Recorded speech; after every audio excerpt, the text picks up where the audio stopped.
Simon Liu was seriously ill, and the doctor announced that he only had 3 months to live. I didn't want to believe it and studied medicine myself, hoping for a miracle. I climbed cliffs to pick rare herbs for him and knelt down and kowtowed frantically to the famous doctor, hoping to be accepted as a disciple. But after 3 months, he and his friends mocked me together.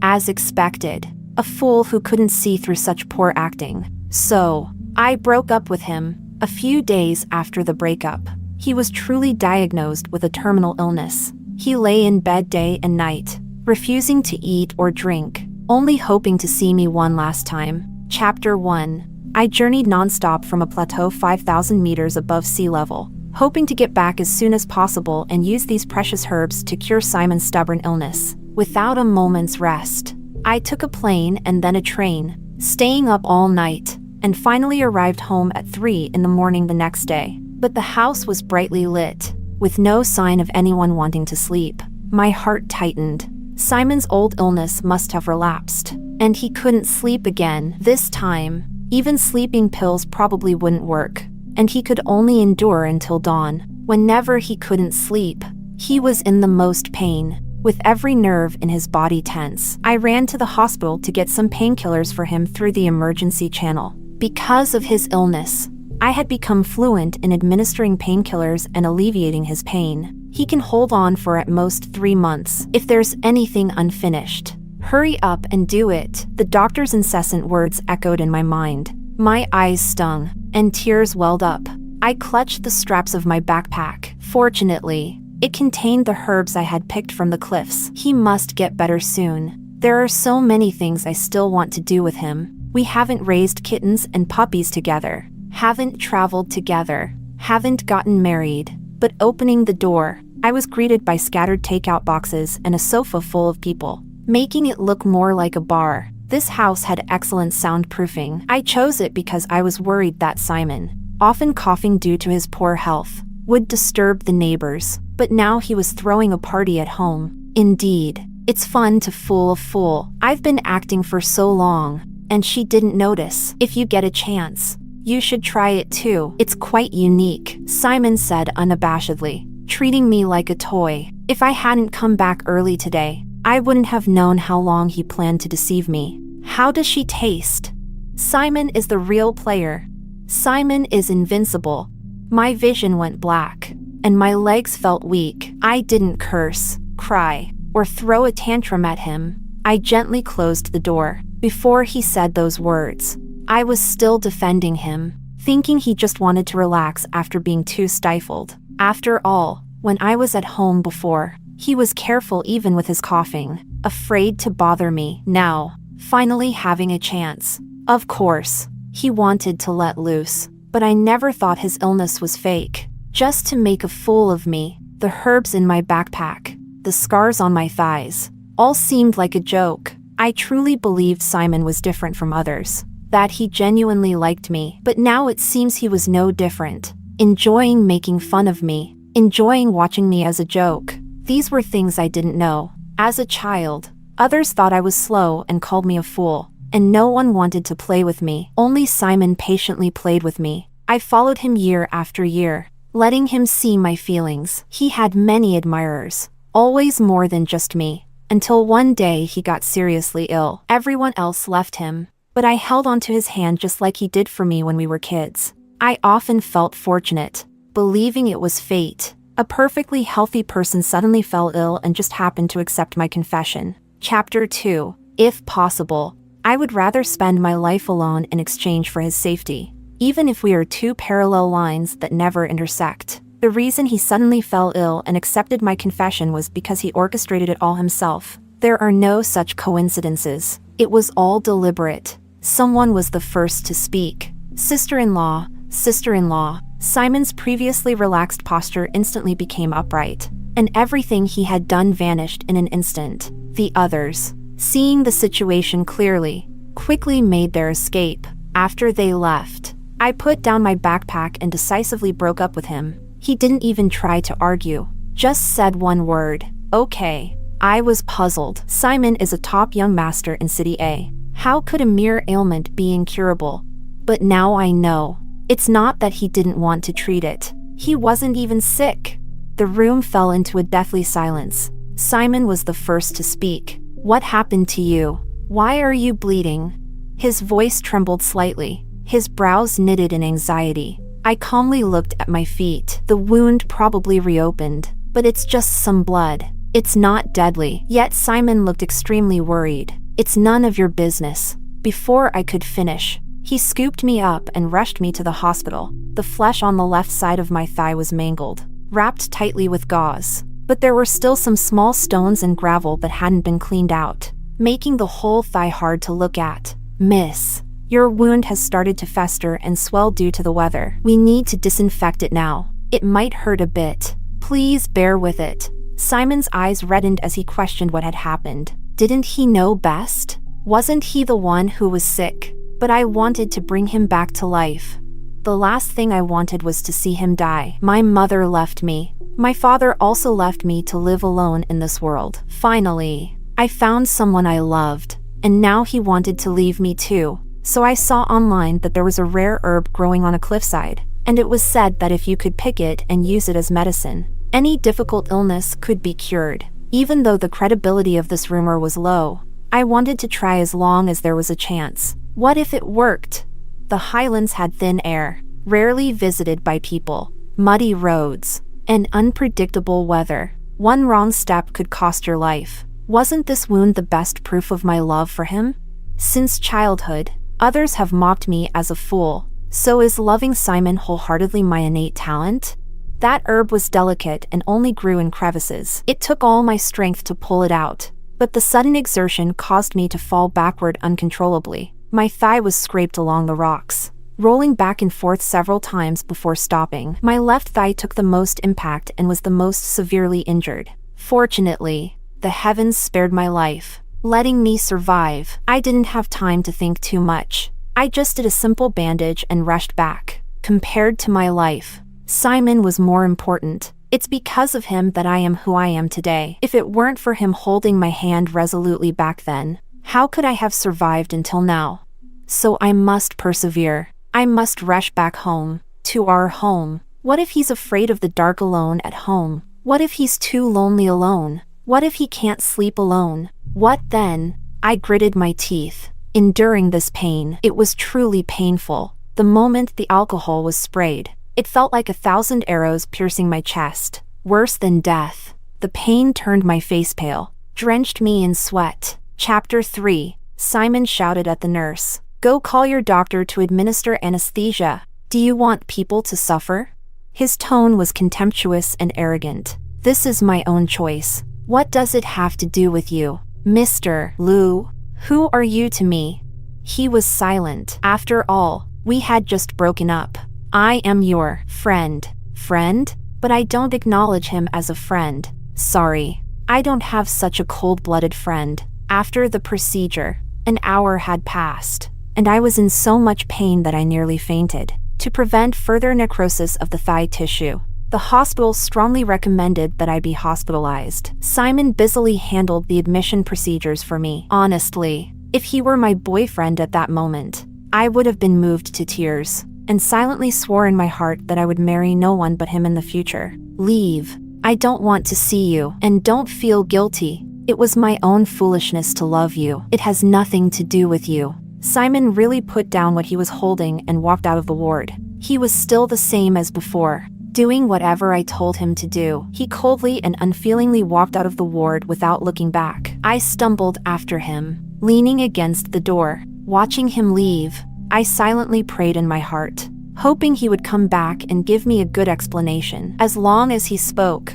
even if he lied, I could believe it. But he impatiently kicked the trash can. I don't care for taking care of you. You really think you're something. Huh? Acting as the leading lady in her own play. I thought he genuinely felt guilty about my love, but it was all just for his own pride. He wanted to leave a long time ago, but it was too late to say so. If I had known earlier, he wouldn't have had to play this one-man show with me. It's my fault for selfishly wanting to keep him by my side. I didn't mention how I got injured. Just made up a random excuse. saying I had a careless fall on the road, but he didn't realize that my clumsy lie had deceived him. After all, he never took my words to heart. To him, I was never particularly important. Maybe during idle moments, he would bring up my stories to mock me with his friends, calling me a complete simp. Fortunately, my body wasn't in serious trouble, just requiring daily hospital visits for dressing changes. After returning home, I stared blankly at the prepackaged herbs in the fridge. Brewing herbal medicine is a meticulous task, requiring precise proportions of herbs and water. In this scorching summer, I had to sit by the stove, watching over the pot. One must be fully attentive and focused. Otherwise, the water would dry out in an instant. Every week, I brewed medicine for him. He always said it was bitter, so I tried different ways to coax him into taking it, praying that the illness would no longer torment him. If I could, I would bear this pain for him. Otherwise, why would he say the medicine is bitter? A terminally ill person with only 3 months left wouldn't have such sensitive taste. Otherwise, why would he say he didn't like drinking it? A healthy person wouldn't like taking medicine. He accompanied me in this act, and it was hard on him. Now that he's cured and gone, these herbs are useless, so I threw them away along with my love for him. It's ridiculous that after sharing a bed with him for so many years, I didn't realize he was faking his illness. His midnight coughing was a preset alarm, a deliberate act. He even calculated it precisely, so I would hear his coughing in my dreams, day after day, year after year. Why did he do all this? Was it worth it to deceive me? I prayed for him day and night, searched for renowned doctors, traveled to the ends of the earth. As long as I lived, I would keep hope alive. My heart turned cold. If I had known this was the outcome, I might as well have died with my parents on that cold winter night. At least I wouldn't be lonely. The door was knocked. I opened it to see Simon, reeking of alcohol, and heartlessly shut the door. My home doesn't welcome you. But he ignored my words, drunkenly mumbling something unintelligible. I could barely make out a few words. He wanted the medicine. He felt unwell. Still wanting the medicine? Isn't he already cured? What's he playing at now? Maybe being drunk was just another act. I threw a basin of ice water on his face, waking him up a bit. He trembled, holding my hands. Miriam, I realized I can't live without you. If I don't drink that medicine for a day, I feel miserable. Chapter 4. I pushed him away. His discomfort was none of my concern. I wasn't a doctor. Looking back, it's quite funny. I lived my days as if they had 48 hours instead of 24, working during the day and auditing medical classes at night. I bought a pile of books to study at home, often reading them when I couldn't sleep. I searched for cases similar to Simon's. But even after the books were worn from use, I found nothing. Worried that I lacked skill, I sought out a renowned master to take me as an apprentice. But since I was not in the right field and lacked extensive medical knowledge, no one was willing to accept me. Fortunately, I managed to obtain a certification, which barely proved I had some knowledge. Whenever I had time, I would kneel in his yard, not for fame or fortune, but just to have him take me as a student to cure Simon's illness. This was my only wish in life. Dr. Chen, exasperated, came out and poured dirty dishwater over my head, scolding me to leave immediately. I abandoned my pride, clutching his pants and begging him to take me as a student. I kowtowed repeatedly, each knock of my head heavy and resonant, striking the hearts of those who saw. My head was soon bloodied, my brain feeling shaken. Finally, Dr. Chen agreed to take me as an apprentice, but only on the condition that once Simon was cured, I would leave. I nodded in agreement. All I wanted was for Simon to be healthy. Under his guidance, I made rapid progress, even learning pulse diagnosis and acupuncture. Sometimes, when the clinic was busy, I could lend a hand. I thought Simon was genuinely too weak, believing he had only 3 months left to live. Yet I couldn't diagnose his illness. I spent countless efforts trying to treat his illness, only to find it was all in vain. What was it all for? It was for him, for our future. Memories surged back, stabbing me with pain once more. Simon, pale, collapsed in my arms, weakly calling my name. Seeing his complexion worsen, I rushed him to the hospital. The results came back quickly. He had acute lung cancer, requiring extensive surgery, with only about 3 months to live. I couldn't help but laugh coldly. Simon, in an attempt to win me back, had convinced the doctor to act with him. His performance had escalated dramatically. Wasn't it 3 months before? And he was still fine now. Simon, can you stop with these little tricks? I'm not you. I don't have time to play along. Thank you for enduring this act with me before. Name your price. I'll sell everything to pay you back. Director Liu, don't go to such lengths next time. Thinking he was lying, I went home. 5 days later, I heard about Simon again. His friend called, stammering, "Sis, brother Simon is in the hospital. He wants to see you one last time. He doesn't have more than 2 months left." 2 months again, when just days ago the doctor said 3 months. I didn't believe it and hung up. Then, a video came through. Simon, lying in bed, tubes everywhere, the sheets stained red, blood at the corners of his mouth. It seemed he wasn't pretending this time. I retrieved the discarded herbs from the fridge and rushed over. Could he really be ill? Well, I'd treat it as a final visit. Simon, upon seeing me, gave a tired but happy smile, unable to stop coughing, his lungs seemingly about to burst. Yet he restrained himself, looking at me helplessly. Apologetically, he said, "I'm sorry, Miriam. I initially meant to deceive you. I loudly claimed I was ill, and everyone avoided me, calling me a sickly person. But then I realized that you were the only one who truly cared for me. It was my fault in the past. My days are numbered. Will you accompany me through the last leg of this journey?" Chapter 5. Simon pleaded with me, afraid I would reject him. This is Simon's karma. He deserves this. It's his just desserts. All right, beg me. As soon as the words left my mouth, Simon dropped to his knees with a thud, his eyes bloodshot. "Miriam, I'm begging you. You're the only one I have left. If you leave too, I don't know how I'll go on, not acting as well as before. Brother Simon." I mockingly laughed at him, seeing him as nothing more than a despicable suitor. We had so many chances to express our true feelings to each other, to speak from the heart, but he chose to make jokes, only thinking of how to laugh at me. If only he had known then. I turned to leave, saying I had no time, but he held me tightly. Although he was seriously ill, he was still a grown man with the strength to overpower a woman. I was trapped in his arms, unable to move. Mrs. Liu rushed in. "Miriam,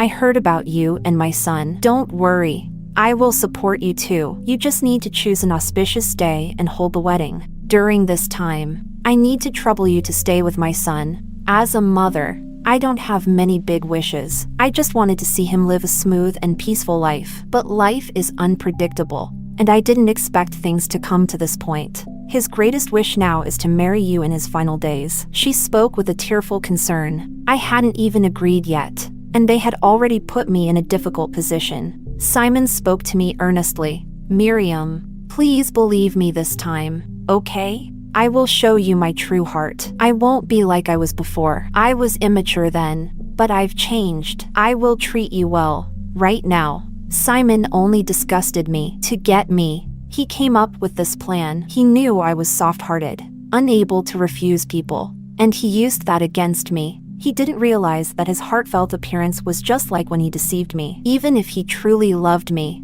it didn't matter. Love can be faked. Falsehood is truth, and truth is falsehood. Even he himself can no longer distinguish between the real and the fake. 3 months, right? Hold a wedding, right? Then I'll agree. Seeing me agree, Simon smiled a smile I hadn't seen in a long time. He hugged me and spun around in the hospital room. People outside the door looked in with envious eyes. They thought illness and the threat of death hadn't separated us, not knowing this was just another act I was playing with him. In 3 months, we would go our separate ways. He would go to his hell, and I would live my life. Since agreeing to the wedding, he took me to bridal shops every day to try on dresses. He even hired a foreign designer to tailor a wedding dress for me. But I found it bothersome. I didn't care at all. I didn't love him anymore. My heart was unmoved. just wanting to get it over with and move on with my life. Before, I would have been thrilled for hours over a soda can tab he picked up and put on my finger. But now, wearing a gorgeous wedding dress, standing next to the man I supposedly loved, I had only one thought in my mind: to escape. Marrying someone I didn't love was killing me. I tested Simon. What if you don't make it to 3 months and I become a widow? He thought I was concerned for him, and with a choking laugh, he said, then we can move the date up. It's better to do it sooner, so we don't have to worry about it. That would be perfect. After all, I've never seen a grand wedding turn into a funeral. I eagerly looked forward to that day. Chapter 6. Every time we went to the hotel for a rehearsal, I always found an excuse to send Simon away, saying I was worried about his health. Hearing this, Simon was overjoyed and willing to do whatever I said. The wedding venue was elegant and simple, with some plaques to be delivered on the day. The rest would be a surprise for him. The wedding day flew by in the blink of an eye. I wore another simple wedding dress, and Simon looked at me with displeasure, asking why I wasn't wearing the one we chose. I'm worried that if something happens during the wedding, I can immediately drop everything to take care of you. Simon fell silent and apologized for his earlier behavior, thinking I didn't want to marry him. But in reality, I was just worried about him. He was truly gravely ill, learning to deceive himself. The guests at the wedding were all wealthy or influential, known within the social circle. The Liu family had even invited the media to cover the event, making sure everyone knew Simon was getting married, and to place me on a moral high ground, trapping me in their grasp. Everything had been planned in advance. What sincerity, what true love, what regrets. It was all fake. He didn't really love me. I was just a pawn to him, useless but hard to throw away. Midway through the wedding, it was my turn to speak. I lifted my dress to reveal the scarred marks on my thigh, questioning Simon about them. He said it was from a fall. Simon, you really are sick. Do you know how I got these? I was worried about you having little time left, so I went alone to the highlands to pick herbs for you and fell. Do you understand now?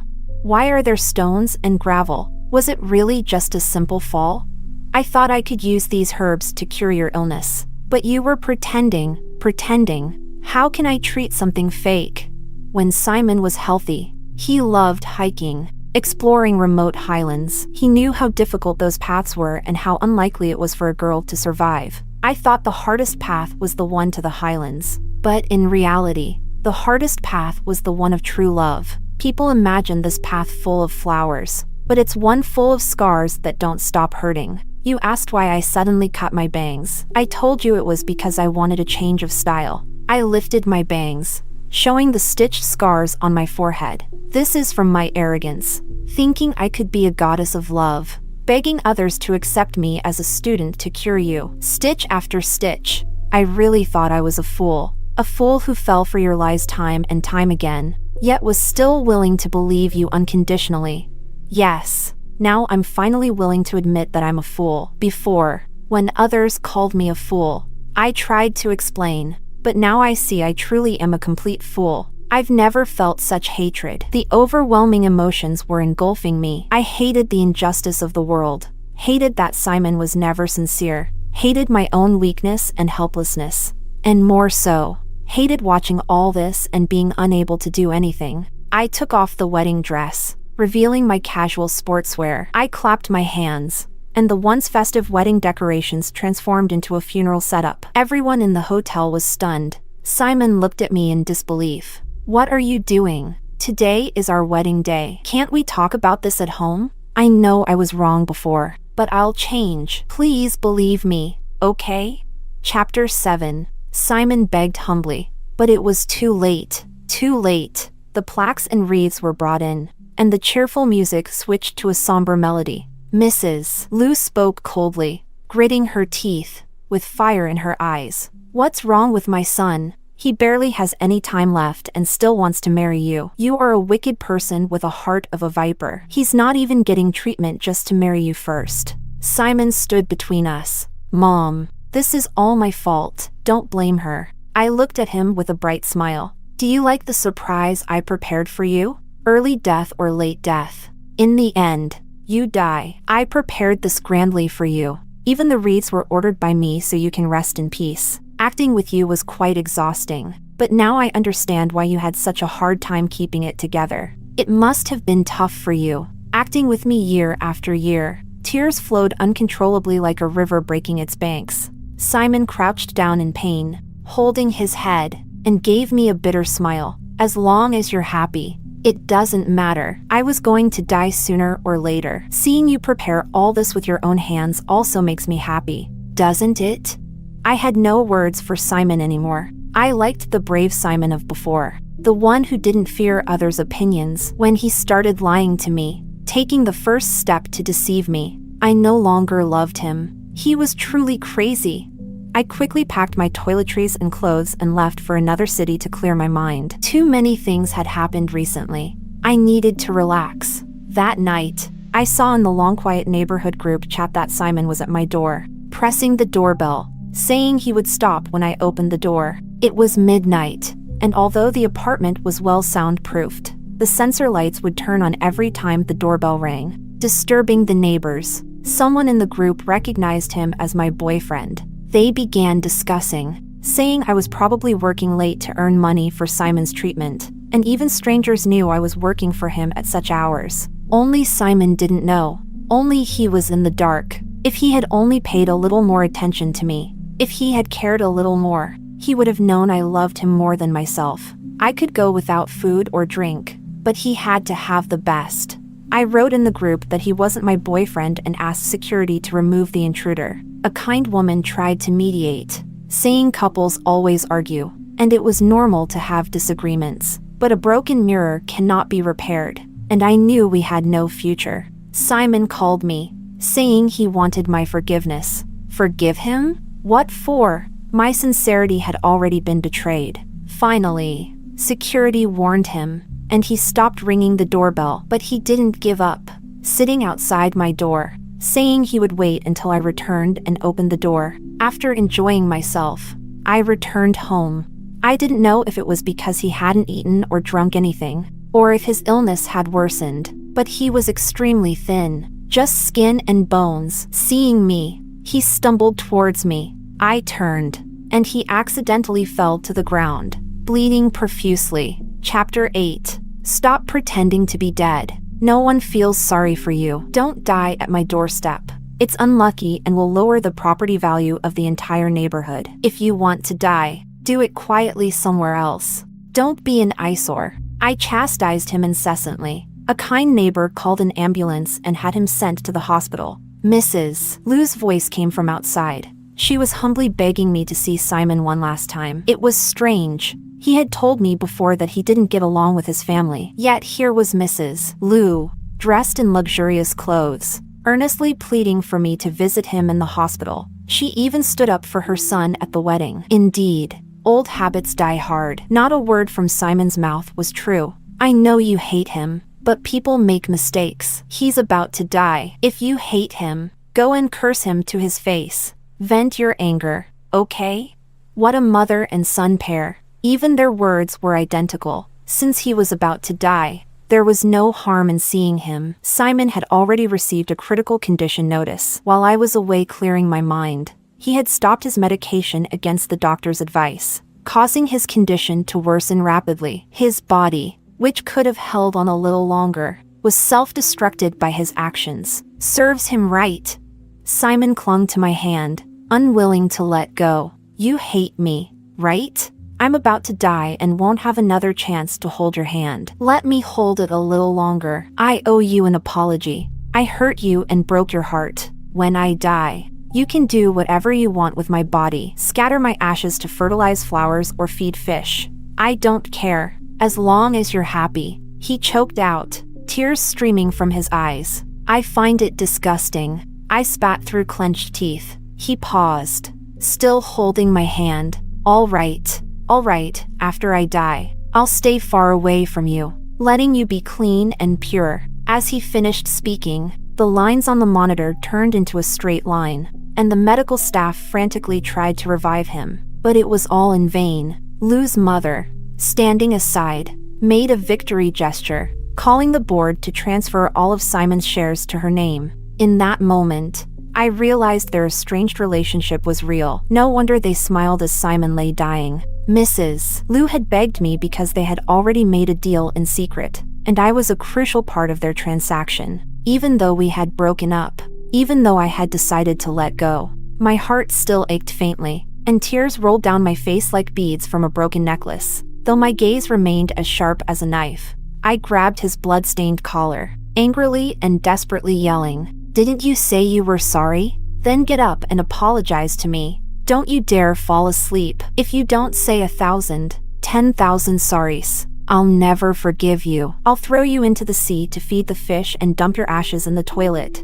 But there was no response. The nurse held me back, trying to calm me down and help me accept the reality. From the first day I knew he was sick, I had mentally prepared myself for this. I was afraid, worried that one day I'd wake up and he wouldn't respond. So I underwent desensitization training for myself. I hated him, but my hatred stemmed from love. Because I loved him, I hated him. Chapter 9. When he actually died before my eyes, all my pretense crumbled instantly. I cremated his body and bought a plot of land in the suburbs to bury him. In just 3 months, everything had changed dramatically, from mutual affection to bitter enmity. Perhaps we never truly trusted each other. Perhaps our love wasn't strong enough. Or maybe he never really loved me. Mrs. Liu threw all his belongings at my doorstep. In the world of the wealthy, only interests matter. To them, Simon was a burden. As long as he was around,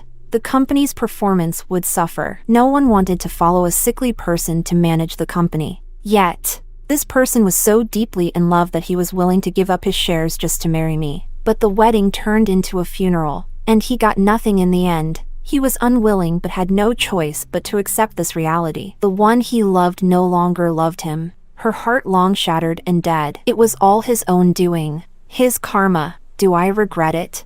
Perhaps I never regret it. This was the path I chose, and it led to its inevitable end. I loved him, passionately pursued, loved, and hated him, but his love came too late, and I couldn't wait any longer. He didn't have many belongings. Besides clothes, there were some trinkets and a photo album. All these items were related to me. Gifts I had given him on anniversaries or birthdays. Handmade trinkets might not be as refined as branded ones, but each year they were filled with my sincerity. The small photo album was filled with pictures of me, with clear dates, mostly of my back. These were taken by Simon. Did he love me? Maybe he did, or maybe he never understood what love was. Never knew his own feelings. Things change, and life moves on. I put these items in the storage cabinet and took a bouquet to visit Simon. I thanked him for accompanying me through difficult times, for even if he didn't love me, he still played along with me. As the sun set, I had to leave. From now on, we would never meet again in this life. Our ties were severed, and I hoped never to see him again in the next life.